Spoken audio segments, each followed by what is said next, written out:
looked at North Carolina, but is their offense similar to things you've seen previously? You know, I've looked at them a lot over the summer. I hadn't looked at them any during this camp because we're trying to prepare for a season. But, you know, it's hard to assimilate what North Carolina does because they go so fast. And so, you know, we just got to be ready for the pace. I think we picked up the pace in practice the last 3 days. It's helped us. And, you know, we'll hopefully be ready to give them some kind of idea of what the game going to be like.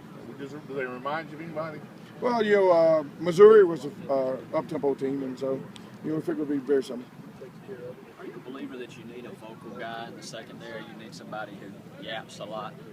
Not necessarily just communication, but motivation and just a talker out there.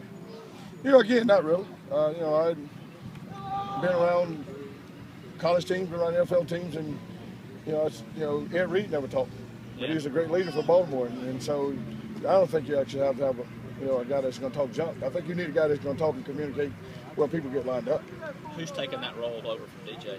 Bryson. Bryson's done a great job of that. Oh yeah, he's been a quarterback back there, and he's getting them lined up, and make the proper checks, and he's been around here playing a lot of football, so he's done a great job of it. What's the personality of this group as a whole, this secondary, you think? More of laid back. You know, Vic is, outgoing young man, so he's going to be Vic. That's just who he is. But I think the other three are laid back guys. You know, Jimmy, and JJ is semi-Jimmy. You know, JJ likes to, I tell JJ he likes to start mess and he get away from it. But so we probably got an even kill. We got two guys that don't do a lot of talking other than making checks, and we got two guys that like to run their trap. So you got a mix. That's a good balance for you. As long as they play good, that's all that makes a difference for me. How do you like your defense's attitude right now? Again, I don't think we got a complete group together yet to where we're playing 11 guys. But, I like the way they come to practice. They practice hard, and we feel like we're getting better. I felt like we didn't play as well Saturday, and I think they realized that after we had a meeting, and so they picked up the tempo. And if we can keep building on that, we'll have a chance come 29. Steve Shaw was in town the other day explaining new enforcement for the targeting rule. How's that going?